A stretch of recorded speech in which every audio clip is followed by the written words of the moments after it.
네, 미국 국방부가 임기 중 전작권 전환을 위한 진전된 성과를 내겠다는 서 국방부 장관의 발언과 관련해서 서로 동의한 조건이 완전히 충족될 때 전환이 이뤄질 것이라는 입장을 밝혔습니다. 네, 앞으로 이뤄질 한미 간 전작권 전환 논의에 향방이 주목됐는데요. 전문가와 관련 내용 짚어보겠습니다.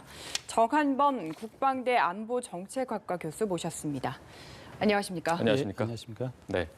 자, 먼저 서 국방부 장관의 발언부터 한번 살펴보도록 하겠습니다. 지난 신년 기자간담회에서 전작권 전환을 위해서 진전된 성과를 내겠다고 밝히면서 본인의 재임 기간 안에 이것을 추진하겠다, 성과를 내겠다고 밝혔습니다. 이 전작권 전환에 대해서 속도를 내겠다, 정면 돌파하겠다 이런 강한 의지로 볼 수 있을까요? 그렇습니다. 이거 어찌 보면 너무 당연한 얘기고요. 왜냐하면 지금 그 전작권 전환에 관한 얘기는 뭐 길게 보면 노태우 정부 때부터 나온 얘기고요. 짧게 보면 노무현 정부 때부터 나온 얘기입니다. 그래서 노태우 정부 때 전환 얘기는 이제 평시작전권 전환으로 김영삼 정부 때 이제 마무리가 됐고요. 전시작전권만 이제 남았는데 이것을 이제 노무현 정부 때 제기를 해서 이명박 정부, 박근혜 정부 거치면서 여러 가지 이제 수정이 있었고요. 문재인 정부는 박근혜 정부 때 만들어진 로드맵을 이제 그대로 이어받은 거거든요. 당연히 어느 정부가 됐든 또 어떤 장관이 됐든 정부의 정책 그리고 이것은 이미 이제 미국과 합의가 된 사항입니다. 이렇게 쭉 추진하기로. 그렇기 때문에 작년에 코로나 때문에 우리가 이게 좀 차질이 빚어졌거든요. 당연히 작년에 이제 새로 취임한 서욱 장관 입장에서는 우리 정부와 미국이 합의한 오래된 로드맵이기 때문에 내 임기 내에 최선을 다해서 이것을 추진하겠다라고 하는 그런 원칙적인 표현이었다고 이렇게 생각을 합니다. 네, 그래서 여기에 대해서 이제 새로 출범한 바이든 행정부가 어떤 입장을 내놓을까 궁금했는데 첫 입장이 나왔습니다. 상호 합의한 조건이 완전히 충족될 때 서 장관이 밝힌 입장과는 사실 온도차가 좀 많이 느껴지는 거거든요. 좀 어떻게 보셨습니까?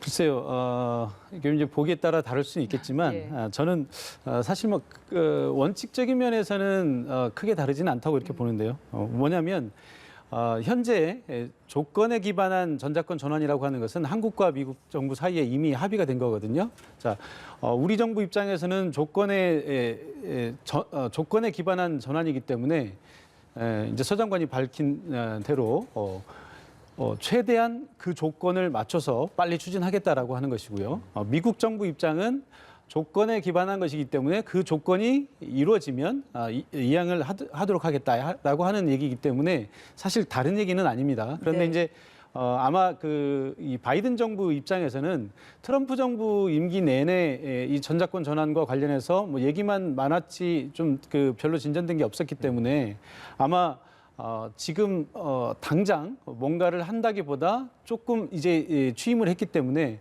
조금 더 검토를 해보겠다. 이게 지금 어떻게 진행이 되고 있는지 조금 시간을 가지고 좀 차분하게 보겠다라고 하는 의미로 이렇게 저는 해석이 되고요. 이게 뭐 우리 서 장관이 얘기한 것에 대해서 우리는 그렇게 생각하지 않는다 이런 표현은 아니라고 이렇게 생각이 됩니다. 그러면 이 발언은 어떻게 보시는지도 궁금합니다. 특정한 시점에 대한 약속은 우리의 병력과 인력을 위험에 빠뜨릴 것이다라면서 조금 부정적인 뉘앙스가 강하게 느껴지는 표현도 했습니다. 문재인 정부 임기 내에 전작권 그 전환 연도를 특정하는 부분이 앞으로 좀 험로가 예상되지 않을까 이런 분석도 있는데 어떻게 보셨습니까? 뭐 같은 얘기일 수 있는데요. 자, 이제 그 전작권 전환에 대한 이 역사를 좀 이렇게 좀 보면 아까도 말씀드렸습니다만 노무현 정부 때 이제 제기된 것이 전작권 전환이거든요. 그런데 노무현 정부 시기에 한미 간에 합의된 내용은 시점을 못 박는 것이었어요. 그래서 어느 시점에 전작권을 전환을 한다 이렇게 됐다가 나중에 이제 이명박 정부 때 이 시점을 늦춥니다. 늦췄다가 다시 이제 박근혜 정부 때는 그러면 시점을 못 박지 말고 조건에 기반해서 이 조건이 충족되면 그때 전작권을 이양하자 이렇게 합의가 된 거거든요. 그렇기 때문에 미국 입장에서는 당연히 시점을 못 박는 것이 아니라 조건을 맞출 때 이양하겠다라고 하는 그런 표현이죠. 그러니까 지금 조건이 충족되지 않았는데 그냥 시점만 정해놓고 어느 순간인가 그냥 이렇게 전환하는 그런 행위는 하지 않겠다. 그런 표현이라고 이렇게 봅니다. 그러니까 존 커비 이 국방부 대변인과 서욱 장관의 발언을 놓고 시작부터 약간 엇박자를 내는 것이 아니냐라는 언론들의 뭔가 해석이 나오는데 그런 건 너무 기부에 불과하다라고 보시는 거네요. 결국. 그렇습니다. 그러니까 네. 원칙적으로 아까도 말씀드렸습니다만 양측 간에 합의된 내용은 조건이 충족되면 네. 전환한다라는 거거든요.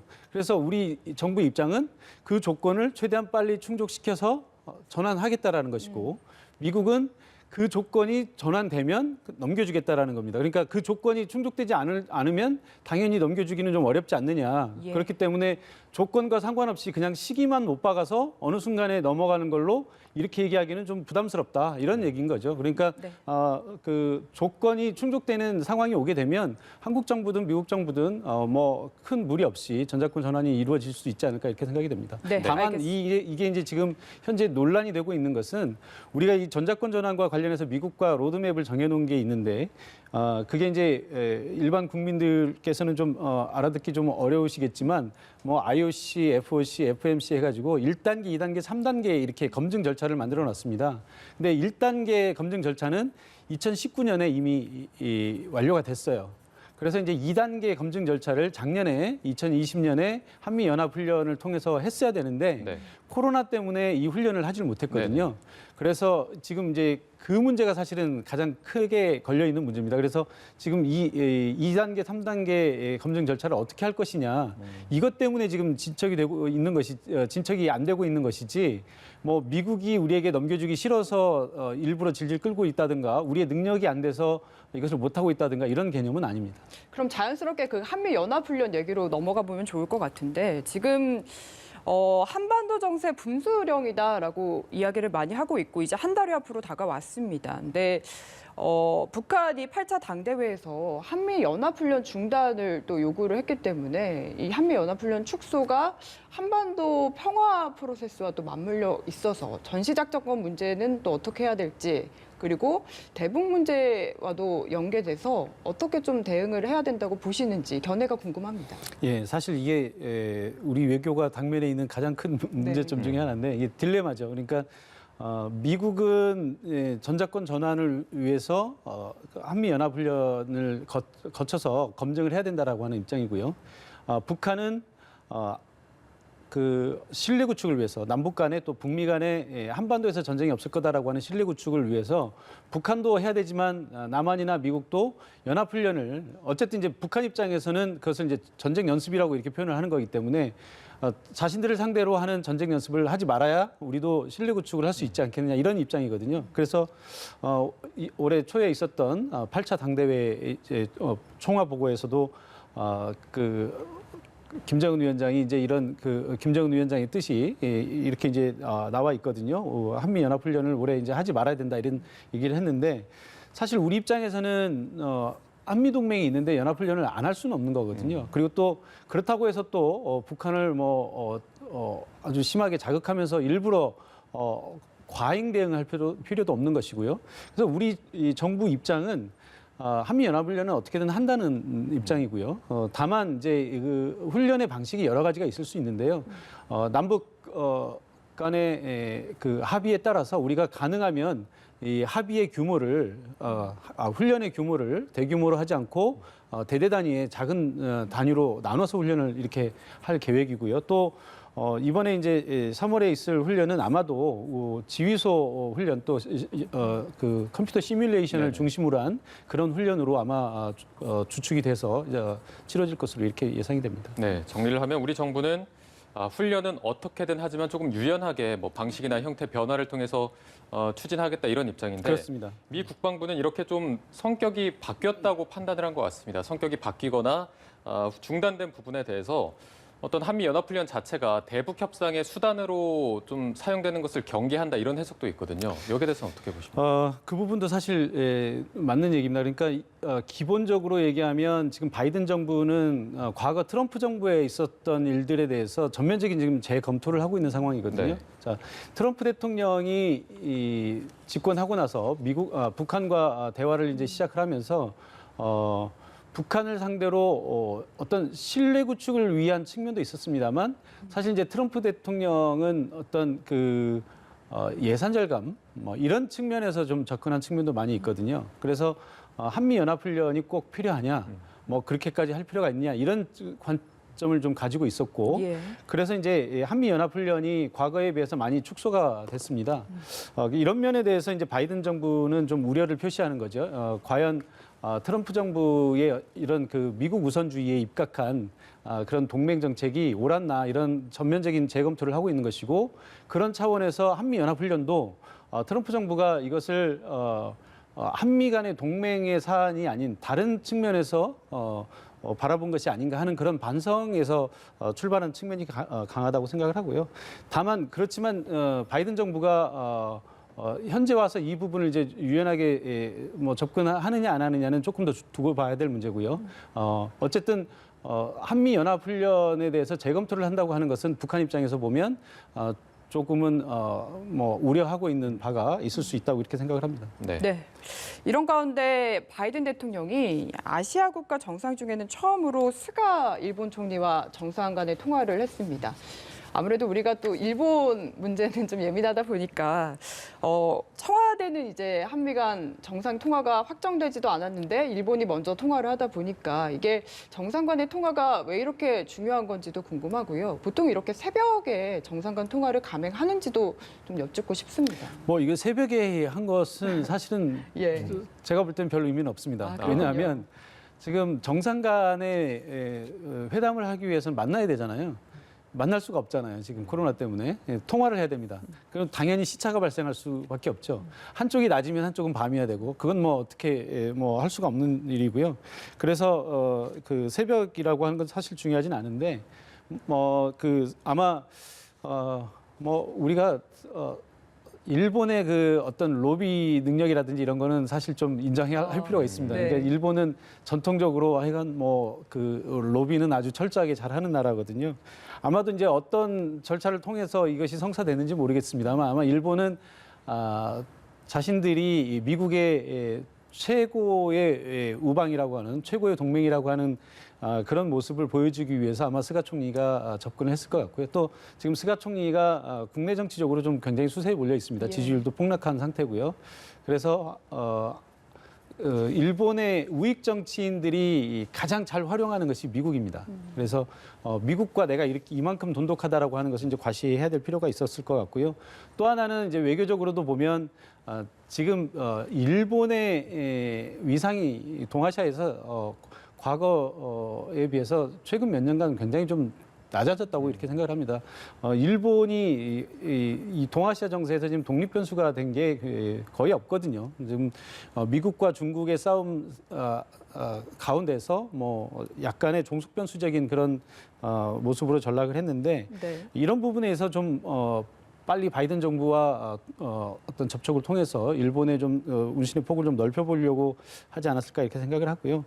또 하나는 뭐 정상 간의 통화가 먼저 통화를 했다고 해서 뭐 크게 물론 뭐 전혀 의미를 부여하지 않을 수는 없습니다만 먼저 통화를 했다고 해서 뭐 모든 것을 다 선점하고 이러진 않을 것이기 때문에 일찍 통화한 거에 대해서 우리가 크게 뭐 괴념할 필요는 없지 않을까 이렇게 생각합니다. 네. 예. 근데 이런 분석이 나오는 게 그 역대 미국 대통령들의 좀 정책 같은 걸 보면 통화 순서에 따라서 그 외교 정책의 그 우선순위가 있는 게 아니냐 이런 분석이 많았습니다. 어쨌든 청와대 관계자도 순서보다는 그 내용이 좀 더 중요하다라고 이렇게 밝히기도 했는데 그런데 어쨌든 미일 대화에서 한반도 비핵화 필요성 같은 걸 확인한 부분이 있어서 한반도 문제인데 일본과 먼저 얘기한 부분이 앞으로 좀 우리 측과 대북 문제를 조율하는데 험로가 예상되지 않느냐 이런 의견에 대해서는 어떻게 보십니까? 글쎄요, 저는 기본적으로 한반도 비핵화라고 하는 것은 뭐 우리도 다 동의하는 것이고요. 아마 그 정도 표현이라면 일반론이라고 생각을 합니다. 그러니까 이건 뭐 중국과 얘기해도 똑같이 얘기할 수 있을 것 같고요. EU와 얘기해도 한반도의 완전한 비핵화라고 하는 것은 누구랑 얘기해도 똑같이 나올 수 있는 일반론이고요. 스가 총리가 먼저 통화를 했지만 한반도 비핵화 때문에 통화를 한 건 아니거든요. 네네. 어차피 정상들 간의 통화를 하다 보니 이런저런 사안들이 있고 해서 그 사안도 건드린 것이지 한반도 비핵화를 위해서 먼저 한국보다 일본을 먼저 통화를 한 것이 아니기 때문에 그 부분에 큰 의미가 있다고 생각하지는 않습니다. 물론 동맹국으로서 일본과 미국의 어떤 의견 교환이 굉장히 중요하고 또 스가 총리에게 바이든 대통령이 뭐 약속한 것이 나중에 영향을 미칠 수는 있습니다만 정상들 간의 통화에서 뭐 아주 디테일한 내용들이 나오지는 않거든요. 그래서 일반적인 원칙을 확인한 수준이 아닐까 이렇게 생각을 하고요. 아마 바이든 대통령이 우리 문재인 대통령과 통화를 해도 마찬가지일 거라고 생각을 합니다. 지금에 와서 어느 특정한 디테일한 부분들을 뭐 확정짓는다든지 결론을 내린다든지 이런 것이 아니라 동맹들과의 어떤 현안들을 의견 교환을 하고 전반적인 흐름을 맥을 잡는데 치중하지 않을까 이렇게 생각을 합니다. 지금 계속해서 이제 정상들 간의 통화에 너무 그렇게까지 큰 의미를 부여하지 말자라고 얘기를 해주고 계신데 그럼에도 불구하고 이제 최근에 이제 미국과 통화하기 전에 이제 중국 시진핑 주석과 먼저 통화한 부분을 두고 미중 간의 갈등이 격화하는 상황에서 그래도 되는 거냐라는 이야기가 나오고 있고요. 또 중국의 매체들이 또 대대적으로 또 이걸 홍보하고 있습니다. 그래서 더욱더 민감한 게 아니냐라는 해석들 나오고 있는데 여기에도 역시 좀 동의를 안 하시는 쪽이신가요? 아까 이제 말씀하셨는데 전혀 의미를 부여하지 않는 건 아니고요. 예. 나름대로 일본도 그게 의미가 있다고 생각을 하니까 추진했지 않겠습니까? 그러나 그것이 이제 전부는 아니다라는 말씀이고요. 한중 간의 통화도 저는 같은 맥락이라고 보는데 중국 쪽에서 급히 우리에게 이제 통화를 요청했던 것은 아마도 중국 측 입장이 있었을 것이라고 생각을 하고요. 자, 우리 입장에서 생각을 하면 우리 정부가 미국보다 중국과 먼저 통화를 하고자 의도를 해서 한 것이 아니고요. 자, 중국의 시진핑 주석이 먼저 통화를 하자고 연락이 왔습니다. 그러면 당연히 우리가 동맹은 아니지만 우호적인 이웃 국가로서 통화를 하자고 하는데 우리 문재인 대통령이 시진핑 주석에게 제가 미국과 먼저 통화를 해야 되니까 못하겠다 이렇게 얘기할 수는 없지 않겠습니까? 당연히 통화 요청이 왔기 때문에 그것에 응한 것이고요. 사실 한중 간에는 작년부터 시진핑 주석이 한국을 방문하려고 하는 그런 국빈 방문을 하려고 하는 계획이 있었습니다. 코로나 때문에 이게 지금 계속 연기가 돼서 못 오고 있는 상황인데 한중 간에 지금 대화를 해야 될 내용들도 많이 있고요. 그래서 시진핑 주석이 또는 중국 정부가 어떤 의도를 했든지 간에 그게 우리 정부의 의도와는 상관없다. 시진핑 주석과 먼저 통화를 했다고 해서 한미동맹의 어떤 방향이 거기서 결정되는 건 아니거든요. 물론 그리고 이제 바이든 대통령 취임 이후에는 아직 통화를 못했지만 취임 전에도 지난 대선 이후에 문재인 대통령이 바이든 대통령과 통화를 했기 때문에 그 문제는 큰 문제가 없다 이렇게 생각이 됩니다. 네, 이게 바이든 행정부가 출범한 지 얼마 안 됐기 때문에 좀 관계 정립에 있어서 각국이 촉각을 곤두세우고 있는 것 같고요. 우리 입장에서는 이제 바이든 행정부가 밝힌 새로운 대북 전략에 좀 집중할 필요가 있을 것 같습니다.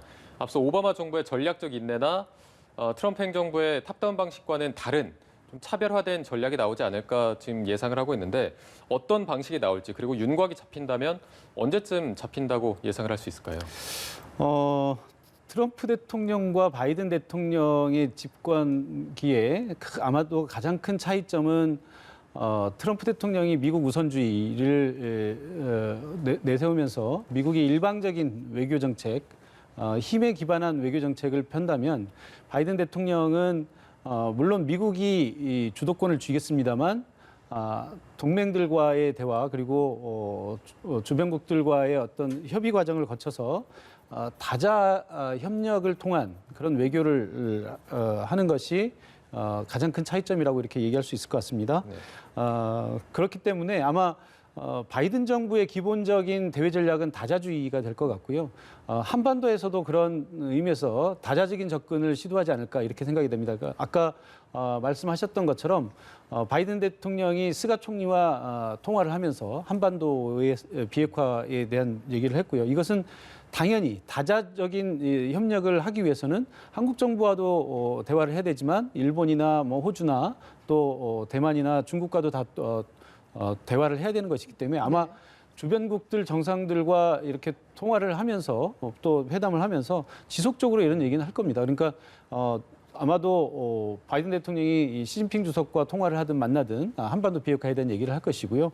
그래서 이 다자의 틀 안에서 대북 접근을 하려고 하는 그런 의도는 있을 것 같고요. 또 하나 중요한 것은 트럼프 대통령은 이제 탑다운 방식, 그러니까 정상들 간의 합의를 통해서 그 다음에 문제를 풀어가려고 했다면 바이든 대통령은 밑에서부터 상향식 대화를 아마 선호할 것으로 예상이 되는데요. 트럼프 대통령의 이 방식이 문제는 뭐냐면 정상들 간의 합의는 쉽게 이루어지는데 앞서서 말씀드렸습니다만 정상들 간에는 굉장히 일반론적인 얘기, 원칙적인 얘기만 할 수 있거든요. 예. 세심한 얘기들은 결국 실무진에서 할 수밖에 없는데 트럼프 대통령과 김정은 위원장의 합의가 밑에 먹히지 않았거든요.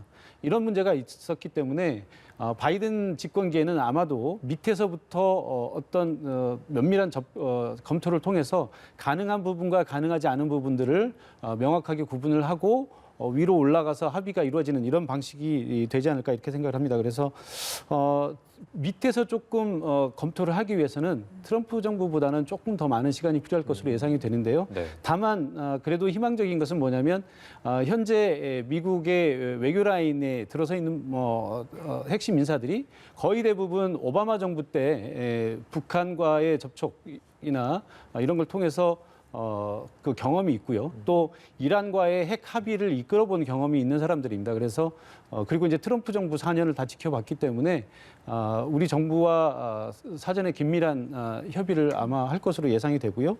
그렇게 되면 우리가 우려하는 것만큼 그렇게 오래 걸리지는 않지 않을까 하는 그런 희망도 해볼 수 있을 것 같습니다. 네, 알겠습니다. 오늘 말씀은 여기까지 듣도록 하겠습니다. 지금까지 정한범 국방대 안보정책학과 교수와 함께했습니다. 고맙습니다. 예. 잘 들었습니다.